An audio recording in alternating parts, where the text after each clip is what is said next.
Assalamualaikum warahmatullahi wabarakatuh. Saya Aisyah Ahmad akan menjelaskan materi saya, yakni ilmu yang bermanfaat. Hadis dan terjemahannya yaitu An Abi Hurairah radhiyallahu anhu an Rasulullah sallallahu alaihi wasallam qala idza matal insanu an qata'u amaluhu illa min thalathin sadaqatin jariyatin aw ilmin yanfa'u bihi aw waladun sholihah yad'u lahu, yang artinya dari Abu Hurairah radhiyallahu anhu berkata, Rasulullah sallallahu alaihi wasallam bersabda, apabila manusia itu meninggal dunia, maka terputuslah segala amalannya kecuali 3, yaitu sedekah jariah, ilmu yang bermanfaat, atau anak soleh yang mendoakannya. Kosakata atau mufradat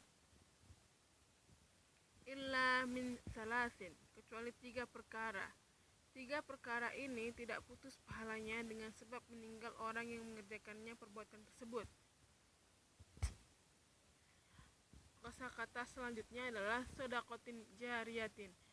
Sedekah jariyah artinya sedekah yang mengalir pahalanya. Dan yang selanjutnya adalah aw ilman yanfa'u bihi, ilmu yang bermanfaat, yakni ilmu yang diamalkan dan diajarkan kepada orang lain.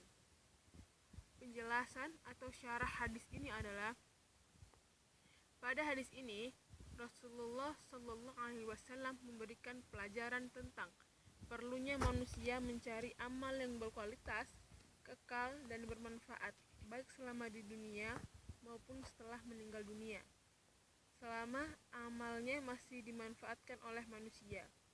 Beliau mengatakan dalam hadis, apabila manusia itu meninggal dunia, maka terputuslah segala amalannya kecuali 3.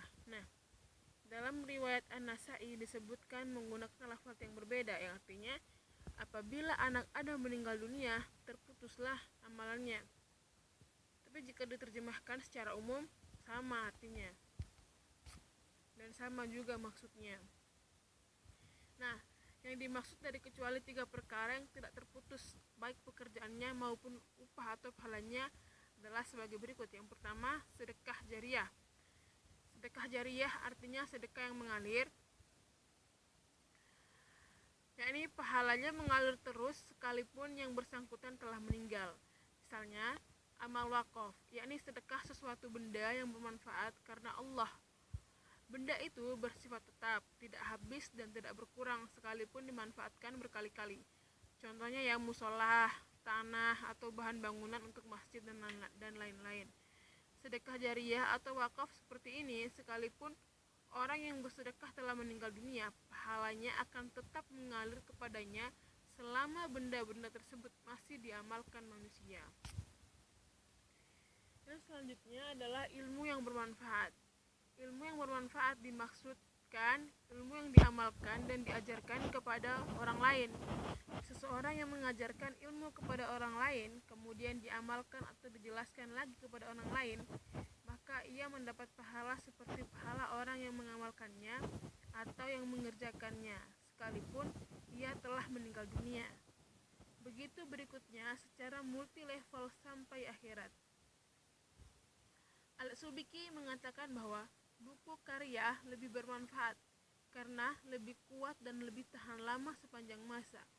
Sungguh besar pahala orang yang mempunyai ilmu yang diajarkan kepada orang lain, seperti pengajaran Islam pertama, yakni Rasulullah Sallallahu Alaihi Wasallam. Next, Imam Asy-Syatibi di dalam kitab Al-Muwafaqat mengungkapkan bahwa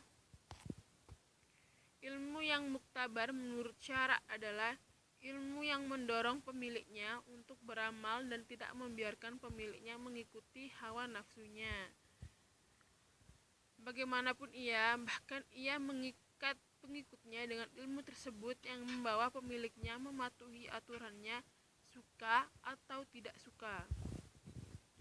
Mengenai ilmu pengetahuannya yang bermanfaat, ialah sebagai ilmu yang dapat memberikan manfaat kepada orang lain dan dapat menambahkan ketakwaan mereka kepada Allah Subhanahu wa taala.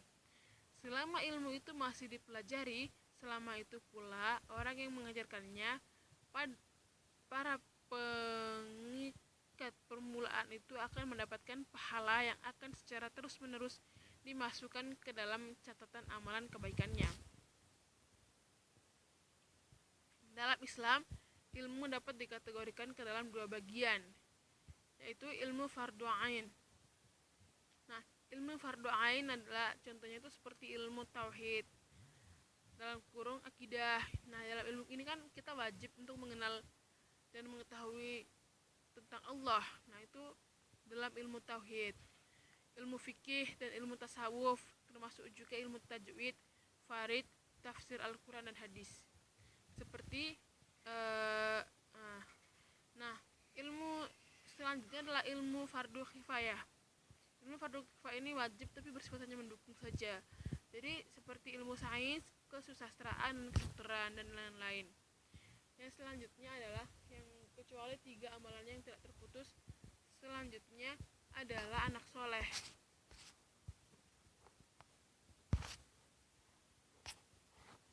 Anak soleh yakni anak yang baik.